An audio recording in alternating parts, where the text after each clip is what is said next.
Amis internautes, bonjour et bienvenue sur votre émission préférée, le Journal du Net.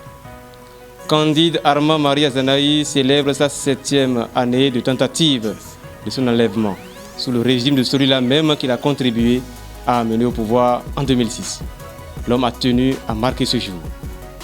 Voilà le premier sujet à aborder dans cette émission. Recrutement au profit de l'armée béninoise. Le général Abou Issa a lancé à Cotonou la phase écrite. Enfin, enregistrement des candidats au pèlerinage à la Mecque, édition 2022. Le programme et les pièces à fournir pour l'obtention du passeport biométrique rendu public. Voilà donc les 3 sujets sur lesquels les internautes ont opiné la semaine écoulée et dont nous allons vous livrer certains commentaires.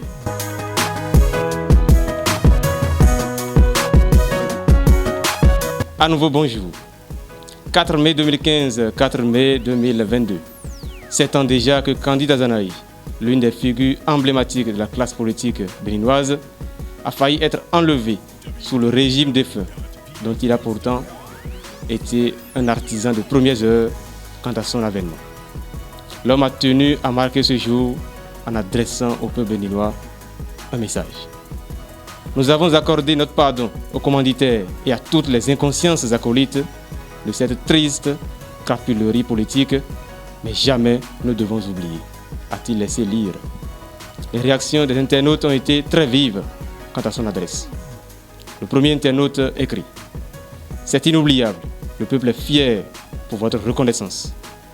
Quant au deuxième intervenant, il laisse lire « Je me rappelle, comme si c'était hier, parce que vous défendez la Constitution et l'intérêt général, que le pouvoir voulait à votre vie, et ce combat continue jusqu'à ce jour. Tous les Béninois sont des témoins des combats que vous menez pour le peuple. Courage à vous, mon président. » Et le troisième internaute, visiblement confus, déclare « Voilà ce monsieur, je ne sais dans quoi il se trouve réellement. » Changeant carrément de sujet, le quatrième internaute interroge l'honorable.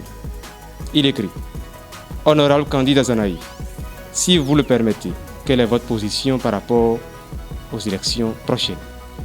Et à l'honorable de lui répondre « Ce qui est urgent, c'est la réhabilitation de la mémoire des victimes innocentes, le rétablissement de la démocratie et de l'état de droit et la réconciliation de la nation avec elle-même.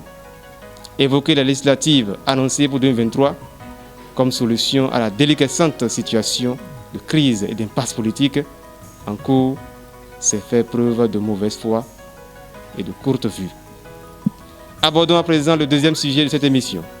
Recrutement au profit de l'armée béninoise. Le général Abou Issa a lancé à Cotonou la phase écrite du concours. Les internautes n'ont pas manqué de s'exprimer quant à ce concours. Dans un ton affirmatif, le premier internaute écrit « Le pays est en sécurité ».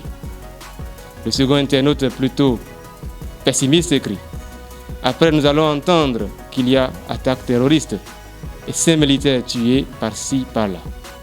En tout cas, bonne chance à eux quand même. » Dans le même sens que le deuxième, le troisième internaute laisse lire « Avec ces attaques djihadistes à répétition là, si j'étais là, je ferais tout pour échouer à ce concours. » Enfin, enregistrement des candidats au pèlerinage à la Mecque, édition 2023, édition 2022.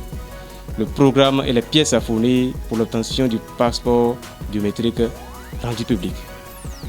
Par un communiqué rendu public ce vendredi 6 mai 2022, le ministre de l'Intérieur et de la Sécurité publique appelle les candidats au pèlerinage à se faire enregistrer en vue de se faire délivrer le passeport biométrique ordinaire. Une mesure très saluée dans le rang des internautes. Le premier internaute écrit « Excellente mesure prise ». Dans le même sens que le premier, le second internaute écrit « Vive le Bénin ». Un dernier internaute reste plutôt dubitatif. Il écrit « L'État devrait prévenir toute la population et mettre en vigueur la méfiance de chaque pèlerin et chaque pèlerine aux alphas arnaqueurs des frais ou des billets d'avion. » Mesdames et messieurs, nous voici au terme de cette émission. Merci de nous avoir suivis et prenez rendez-vous pour la prochaine fois, toujours avec le même plaisir. N'oubliez surtout pas de vous abonner à votre chaîne préférée, Mori TV.